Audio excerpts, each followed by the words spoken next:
વિદ્યાર્થી મિત્રો, 11મું પ્રકરણ રચનાઓ એનો અભ્યાસ આપણે કરવાના છીએ. આમ તો તમે કોણ માપક વડે ખૂણાઓના માપ દોરતા શીખ્યેલા છો, પણ એમાં ડાયરેક્ટ તમે કોણ માપકનો ઉપયોગ કરતા હતા. અહીંયા આપણે ડાયરેક્ટ કોણ માપકનો ઉપયોગ કરવાના નથી. અહીંયા આપણે મેક્સિમમ પરિકરનો ઉપયોગ કરવાના છીએ. તમને ખબર હશે કે રચનાઓ આપણે દોરતા આવીએ છીએ. કોઈ પણ ત્રિકોણ ભૂમિતિની અંદર જઈએ એટલે ત્રિકોણના દાખલાઓ છે, વર્તુળના દાખલાઓ છે, તો અલગ અલગ રચના દોરી અને આપણે એની સમજૂતી કેળવતા હોઈએ છીએ. કોઈ પ્રમેય સાબિત કરવો હોય, અત્યાર સુધી તમારો પ્રમેય નહીં આવ્યો પણ હવે પ્રમેય આવશે, તો એને સાબિત કરવા માટે પણ કોઈક ભૌમિતિક રચના દોરેલી હશે તો તમે એને સરળતાથી સાબિત કરી શકશો. નકશા દોરવા ઘણી બધી જગ્યાએ રચનાઓનો ઉપયોગ થાય છે. કોઈ મકાન બનાવવું છે વ્યવસ્થિત, તો એનો પણ એન્જિનિયર એક પ્રકારનો શું બનાવતા હોય છે, આખો ચાર્ટ બનાવતા હોય છે, પ્લાન બનાવતા હોય છે. તો એ એક પ્રકારની રચના જ છે. તો એવી જ રચનાઓ દોરવા માટે આપણે શેની જરૂર પડે? તો પહેલાં તો તમારી જોડે કંપાસ બોક્સ કમ્પલસરી દરેક વિદ્યાર્થી પાસે કંપાસ બોક્સ હોય જ છે. હોય છે કે નહીં? એ કંપાસની અંદર ફૂટપટ્ટી, પેન્સિલ, રબર, કોણ માપક, પરિકર આવા સાધનો જે છે એની જરૂર પડતી જ હોય છે. અને ગણિતનો પીરિયડ હોય તો આ દરેક વસ્તુ દરેક બાળક જોડે, દરેક વિદ્યાર્થી જોડે હોય જ છે. તો એનો જ આપણે ઉપયોગ કરવાનો છે અને રચના દોરવાની છે. તો આપણે આગળ રચના દોરીએ.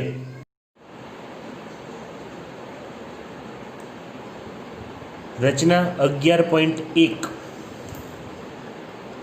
આપેલ ખૂણાનો દ્વિભાજક રચવો. પહેલાં તો દ્વિભાજક એટલે ખબર હોવી જોઈએ. અહીંયા એક સમજૂતી આપું છું કે કોઈ પણ એક ખૂણો હોય તો એ આવો ખૂણો હોય, આને ખૂણો કહેવાય ને, એ આ ભાગ છે એને, બરાબર છે. એનું એક સામાન્ય શિરોબિંદુ હોય, માની લો કે બી છે, અહીંયા એ હોય અને અહીંયા સી હોય. આ શું હશે? કિરણ હશે. આ પણ શું હશે? કિરણ. આવી રીતે બે ભિન્ન કિરણો કે જેનું સામાન્ય શિરોબિંદુ હોય એવા ભિન્ન કિરણોના યોગગણને ખૂણો કહેવાય. શું કહેવાય? ખૂણો. આ ખૂણાનો દ્વિભાજક આપણે દોરવાનો. દ્વિભાજક એટલે અડધો. ધારે માની લો કે હું અહીંયા બે ટુકડા કરું છું આના, હા આશરે છે ટુકડા, તો આ બે ટુકડામાં આ બંને કેવા થવા જોઈએ? સરખા થવા જોઈએ. માની લો કે આખો 60નો ખૂણો હતો. કેટલાનો હતો? પણ જો હું એને ટુકડા કરું તો 30-30ના થવા જોઈએ. 100નો હોય તો 50-50નો થવો જોઈએ. તો એ કેવી રીતે દોરવાનું છે એ આપણે અહીંયા જોવાનું છે. ટૂંકમાં આવી એક આ કાચી આકૃતિ છે કે આવી આકૃતિ આપણે દોરવાની આવશે. હું અહીંયા નીચે પેન્સિલથી દોરું છું અને રચના હંમેશા પેન્સિલથી દોરવી, બરાબર છે? જોઈએ. પહેલાં આપણને જે અનુકૂળ આવે એ પ્રમાણે શું દોરી દઈશું? એક ખૂણો દોરી દઈશું. એના માટે કોઈ માપ કે કંઈ લેવાનું છે નહીં.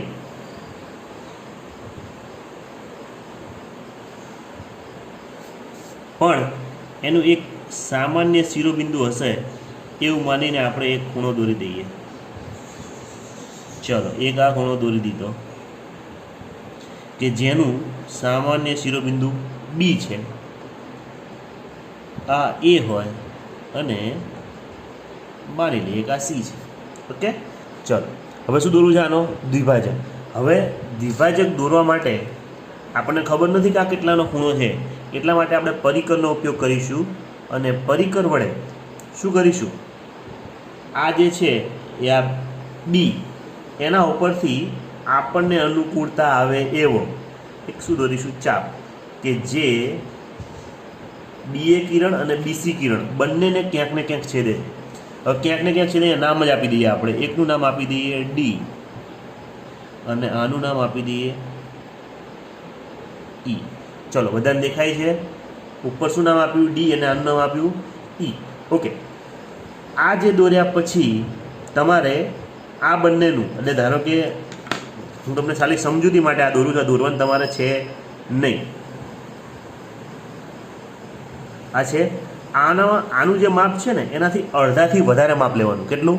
અડધાથી વધારે, એટલે સામાન્ય સમજૂતી છે કે આપણે અહીંયાથી આ જે ડી છે ને એનાથી થોડું ઓછું લઈ લેવી. લો થઈ ગયું અડધાથી વધારે. અને પછી એક વખત ધ્યાન રાખજો અહીંયા આ ડી ઉપરથી અહીંયા ચાપ મારવાનો વચ્ચે, અને એવી જ એ જ માપ બદલ્યા સિવાય ક્યાંથી મારવાનું? ઈ ઉપર. જ્યાં છેદે છે ત્યાં આ બીમાંથી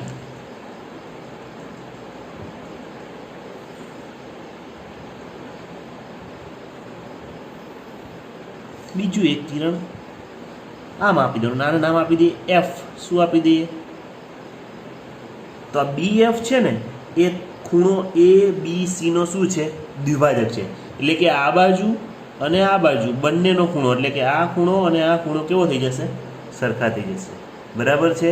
તો ખૂણાનો દ્વિભાજક માટે કોઈ માપ આપ્યું હોય તો પણ તમને આવડે, અને એમ નામ કીધું હોય તો ફરીથી એકવાર જોઈ લો. એકવાર ખૂણો એબીસી કે જેમાં બી એ સામાન્ય શિરોબિંદુ હશે. બી ઉપરથી એક ચાપ મારીશું. એ અને ડીને ક્યાંક ને ક્યાંક છેદે, એટલે કે આપણે અહીંયા છેદે છે ડી અને ઈને છેદે છે. ડી ઈનું જેટલું માપ હોય એનાથી અડધાથી વધારે માપ લઈ ડી ઉપરથી એક ચાપ મારીશું અને ઈ ઉપરથી પણ એક ચાપ મારીશું. જ્યાં છેદશે ત્યાં એફ નામ આપી અને બીએફ કિરણ દોરીશું. અને આ બીએફ કિરણ છે એ શું છે? એ શું છે? તો કે ખૂણા એબીસીનો દ્વિભાજક છે. શું છે? દ્વિભાજક છે. રચનાના મુદ્દા છે એ પણ તમને બતાવી દઈશ. રચનાના મુદ્દામાં પહેલા નંબરનો મુદ્દો છે કે બીને કેન્દ્ર લઈ અનુકૂળ ત્રિજ્યા વડે બંને બાજુઓ કિરણ બીએ અને બીસીને છેદતું ચાપ દોરો. આપણે દોર્યું જ છે સામાન્ય શિરોબિંદુ બી રાખીને. તે છેદ બિંદુને અનુક્રમે ઈ અને ડી કહો. એક ચાપ દોરીશું. એ ચાપ દોરી એમાં આપણે ઈ અને ડી નામ આપ્યું છે. હવે શું કહે છે કે ઈડીનો બીજા નંબરનો મુદ્દો છે કે ઈડીનો 1/2 એટલે કે અડધું કરતાં મોટી ત્રિજ્યા લઈ ડી અને ઈને કેન્દ્ર તરીકે લઈ એકબીજાને છેદતા ચાપ દોરો. આપણે ડીનું અડધા કરતાં વધારે માપ લઈ અને ઈ અને ડી ઉપરથી ચાપ દોર્યું છે જે ક્યાં છેદે છે? બંને એફ બિંદુમાં છેદે છે. હવે કિરણ ત્રીજા નંબરનો મુદ્દો છે કે કિરણ બીએફ રચો. આપણે જે બીએફ કિરણ રચીશું એ શું કરશે? જે ખૂણો એબીસી છે આપણી જોડે એના કેટલા ટુકડા કરશે? 2 ટુકડા કરશે. એ સરખા ટુકડા એટલે 2 ભાગ કરશે, એટલે દ્વિભાજક કહેવાય. માટે આ કિરણ બીએફ એ ખૂણા એબીસીનો માગેલ દ્વિભાજક છે એવું કહી શકાય. તમે જોયું જ છે, મેં એને સમજાવતા ગયા હતા એ પ્રમાણે આ તમારે શું કરવાના? રચનાના મુદ્દા લખવાના છે. બરાબર.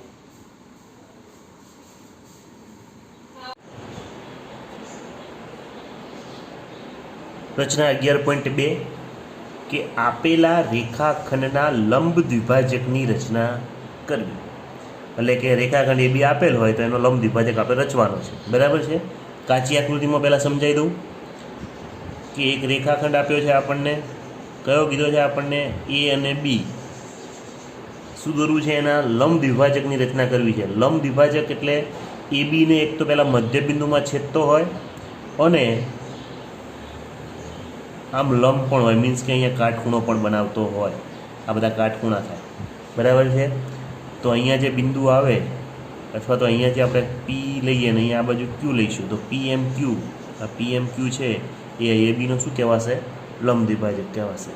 ફરીથી એબીમાં એકદમ વચ્ચે એટલે મધ્યબિંદુમાં હોય પ્લસ એકદમ શિરોલંબ હોય એટલે લંબ દ્વિભાજક શબ્દ વાપર્યો છે અહીંયા. લંબ દ્વિભાજક એટલે 90ના ખૂણા બનાવતો હોય. તો અહીંયા દોરું છું આપણે ધ્યાન રાખીએ.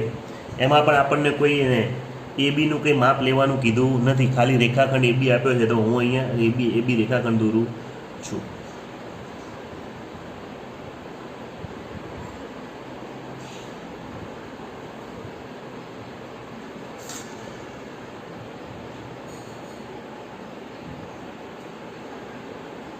એ આ બાજુ બી. ચલો દેખાય છે બધાને?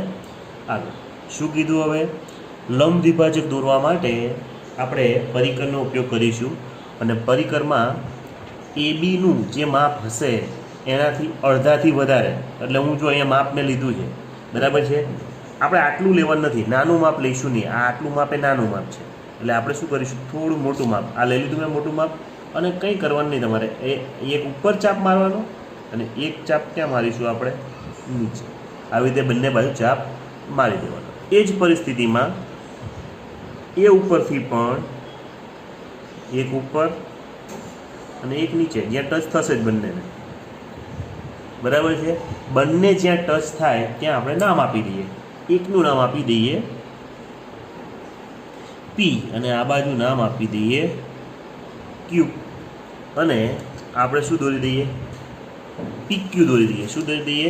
રેખા PQ દોરી દઈએ. ચલો, રેખા PQ આપણે દોરી દઈએ. તમે જોઈ શકો છો કે મેં અહીંયા રેખા PQ દોરી છે. ઓકે, હવે આ જે રેખા PQ છે એ AB ને ક્યાં છેદે છે? તો આપણું નામ આપી દઈએ. શું એનું નામ? M આપી દઈએ.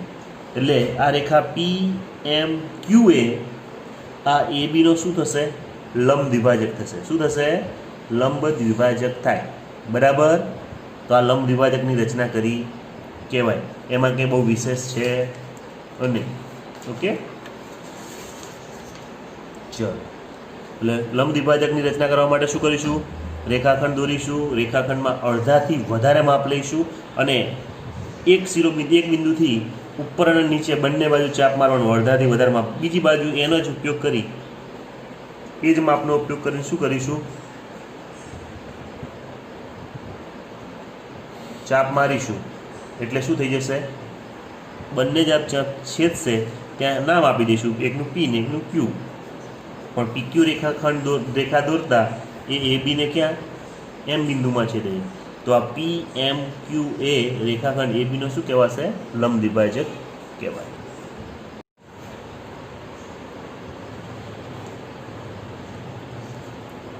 આગળ રચના 11.3 કે આપેલ કિરણના ઉદ્ભવ બિંદુએ 60ના માપના ખૂણાની રચના કરી.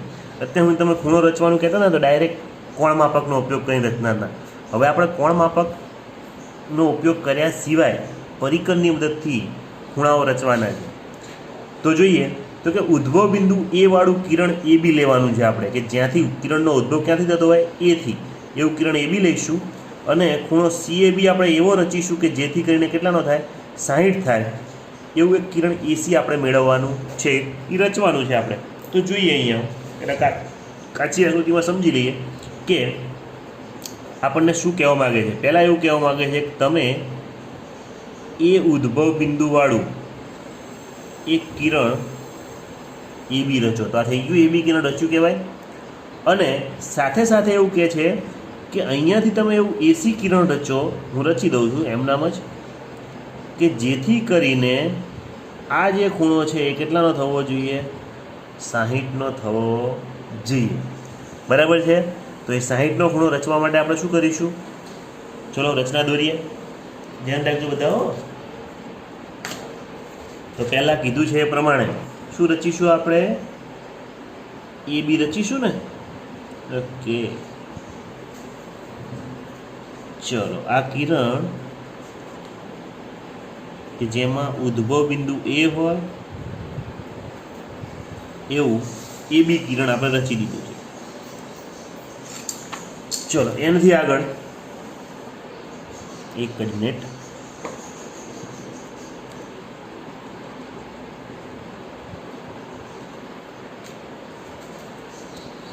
શું કીધું હવે આગળ આપણને? AB રચ્યા પછી અહીંયા આપણે 60નો ખૂણો બને એવું એ શું રચ્યું છે? AC કિરણ રચવું છે. તો એ એમનામ નહીં રચીએ. ધ્યાન રાખજો, હવે અહીંયા પરિકરનો બહુ ઉપયોગ છે. તમારે તમારી અનુકૂળ ત્રિજ્યા પ્રમાણે, નાનું મોટું તમારા પેજ પ્રમાણે શું કરવાનું છે? એક આ A ઉપરથી આવી રીતે ચાપ મારવાનો છે. ધ્યાન રાખજો, A ઉપરથી આમ. બરાબર.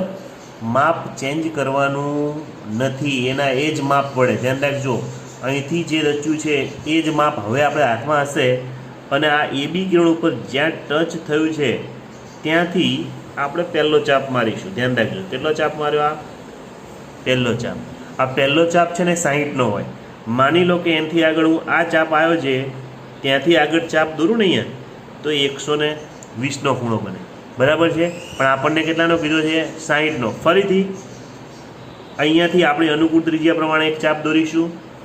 એ જ માપ વડે જે AB કિરણ ઉપર જ્યાં ટચ થયો છે એ ચાપ, ત્યાંથી પહેલો ચાપ આમ મારીશું અને પહેલો ચાપ જ્યાં ટચ થયો છે ત્યાં આપણે એક કિરણ દોરવાનું છે. દોરીએ.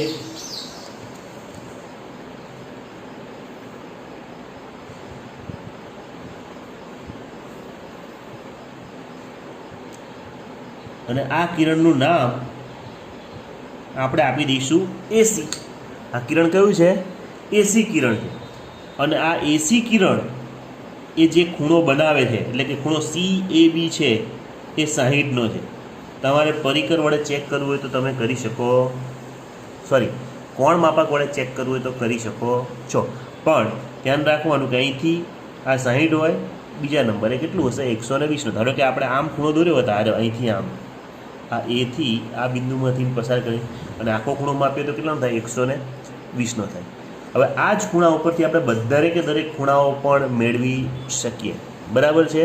એ પણ આપણે દોરતા શીખવાના છે. આ પહેલો 60નો આપણે દોરતા શીખ્યા, એના મુદ્દા પણ આપણે જોઈ લઈશું. બરાબર.